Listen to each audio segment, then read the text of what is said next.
আসসালামু আলাইকুম, সবাইকে শুভেচ্ছা জানাচ্ছি। মাসুম মাহবুব দেখছেন ওপেন দ্য ইউটিউব চ্যানেল এবং মাসুম মাহবুব ফেসবুক পেজ।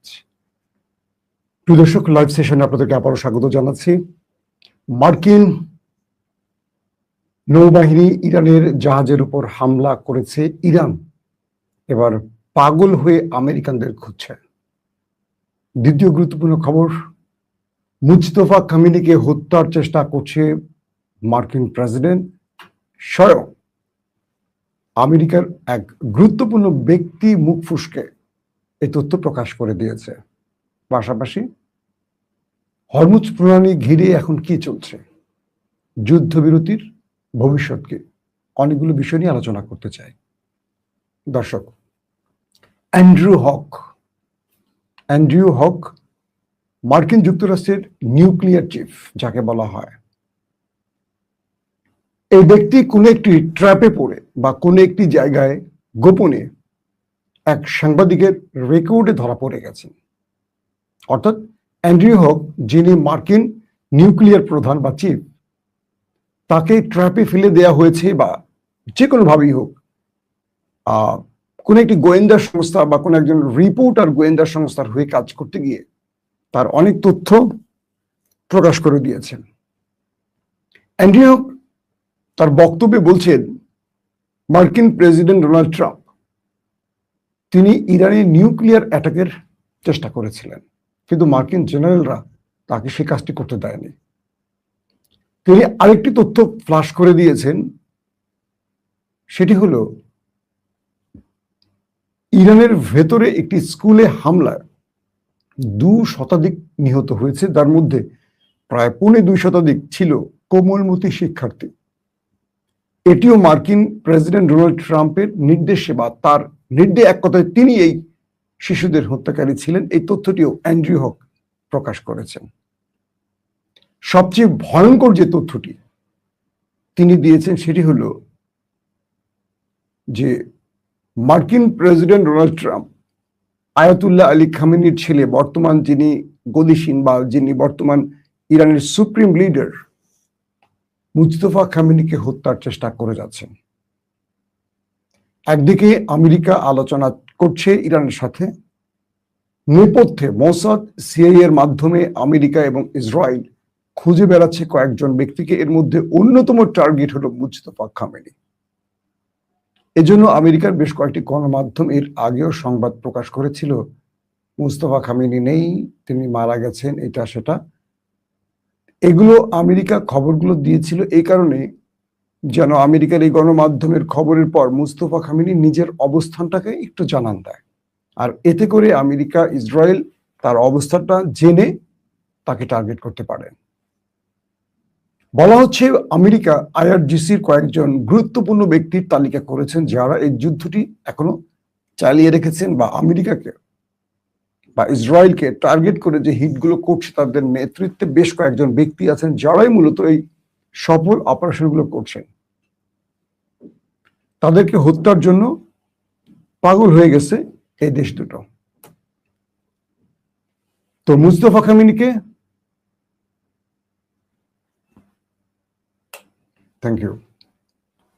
তো মুজতফা খামেনিকে হত্যার জন্য ট্রাম্প তার পুরো গোয়েন্দা বাহিনীকে মাঠে নামিয়েছে, তার অবস্থান নির্ণয়ের জন্য কাজ করছে, পাওয়া মাত্র তাকে হত্যা করা হবে।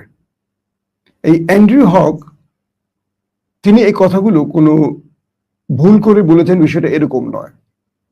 তিনি মার্কিন কোনো একজন সাংবাদিকের ট্র্যাপে পড়েছেন বা সাংবাদিক তাকে ট্র্যাপে ফেলেছেন কোনো একটি কৌশলে, এবং হিডেন ক্যামে পুরো বক্তব্যগুলো রেকর্ড করেছেন। এখন প্রশ্ন করতে পারেন যে আমেরিকা কি এরকম একজন সাংবাদিকের কাছে ধরা পড়ে সব তথ্য ফাঁস করে দিতে পারে এরকম একটি দেশ? বিষয়টি এরকম নয়। আমেরিকার মধ্যে খোদ সেনাবাহিনী বিভক্ত হয়ে পড়েছে, রাজনৈতিক বলয় বিভক্ত হয়ে পড়েছে। ডোনাল্ড ট্রাম্পকে ডেমোক্রেটরা যেমন চায় না, রিপাবলিকান শিবিরের ভেতরে একটা বড় গোষ্ঠী তাকে চায় না, এমন তথ্য উঠে আসছে।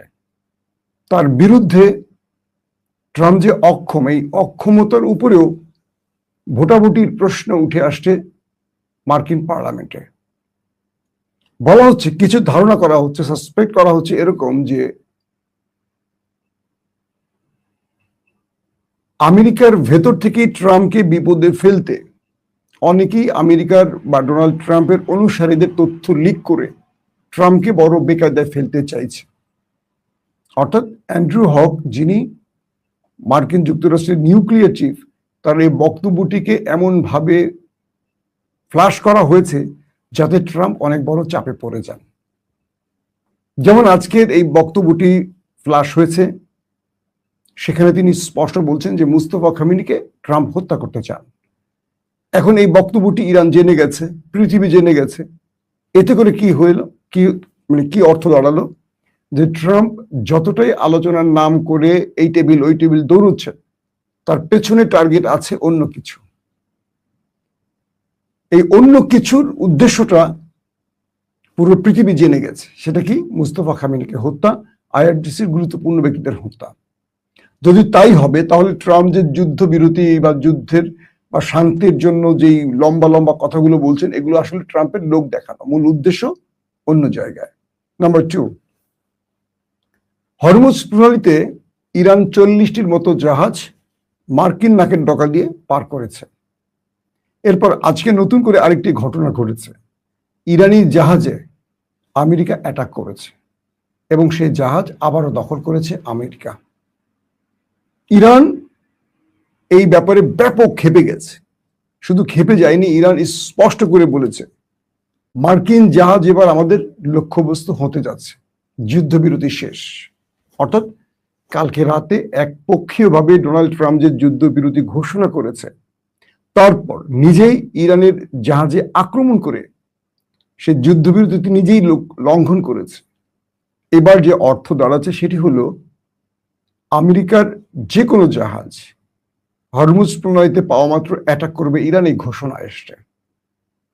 ইরানের সর্বোচ্চ পজিশন থেকে তার বাহিনীকে নির্দেশনা দেয়া হয়েছে, ইরানের যে জাহাজ এর আগেও একটি আটক করা হয়েছে সেটিকে এখনো ছাড়েনি, সেই নাবিকরা এখনো আটকা আছে তাদের কাছে।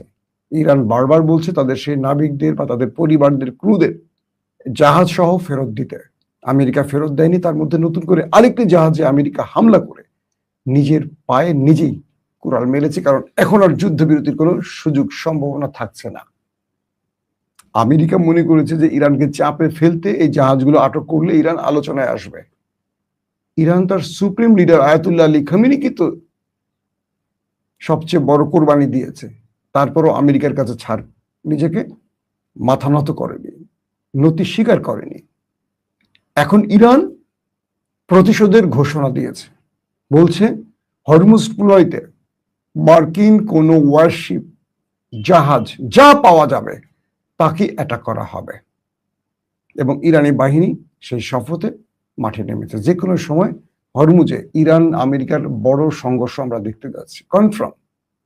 তার মানে এই যুদ্ধটাকে আর কোনোভাবেই স্থিমিত করা যায়নি, থামানো যায়নি।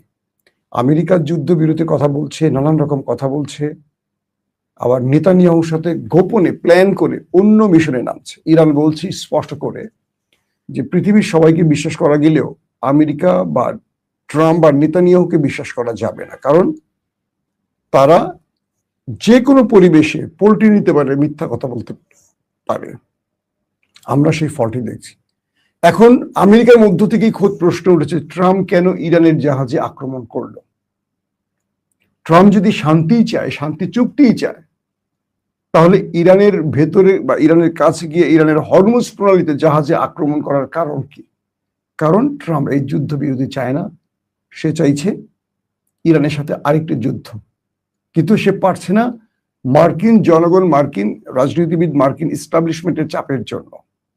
তিনি পৃথিবীকে দেখাচ্ছেন যুদ্ধবিরতি, আর ভেতরে ইহুদি ইসরায়েলের প্রক্সি হয়ে কাজ করছেন। ডাইরেক্ট আমেরিকারা বলছে, এটা আমি বলছি না।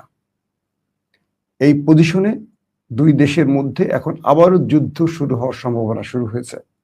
পাশাপাশি পাকিস্তান আমেরিকাকে বলেছে যে আমাদেরকে ব্যবহার করছে যুদ্ধবিরতির জন্য, আর তুমি খেয়াল খুশি মতো কাজ করে আমাদের বিপদে ফেলছো, এটা তো ঠিক না।